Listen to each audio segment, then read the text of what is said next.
বেলাল রাদিয়াল্লাহু আনহুর কথা।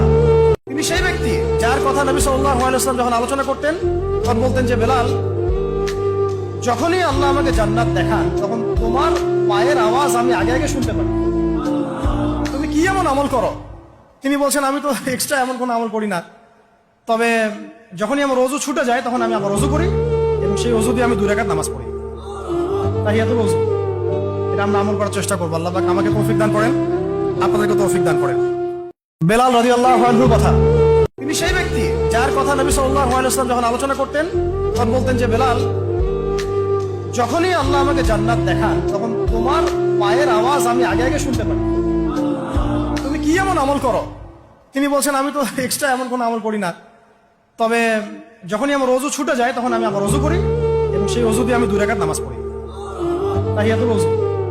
এটা আমরা আমল করার চেষ্টা করবো। আল্লাহ পাক আমাকে তৌফিক দান করেন, আপনাদেরকে তৌফিক দান করেন। বেলাল রাদিয়াল্লাহু আনহুর কথা। তিনি সেই ব্যক্তি যার কথা নবী সাল্লাল্লাহু আলাইহি ওয়াসাল্লাম যখন আলোচনা করতেন তখন বলতেন যে বেলাল, যখনই আল্লাহ আমাকে জান্নাত দেখান তখন তোমার পায়ের আওয়াজ আমি আগে আগে শুনতে পাই। তুমি কি এমন আমল করো? তিনি বলছেন, আমি তো এক্সট্রা এমন কোনো আমল করি না, তবে যখনই আমার ওযু ছুটে যায় তখন আমি আবার ওযু করি এবং সেই ওযু দিয়ে আমি 2 রাকাত নামাজ পড়ি, তাহিয়াতুল ওযু। এটা আমরা আমল করার চেষ্টা করবো। আল্লাহ পাক আমাকে তৌফিক দান করেন,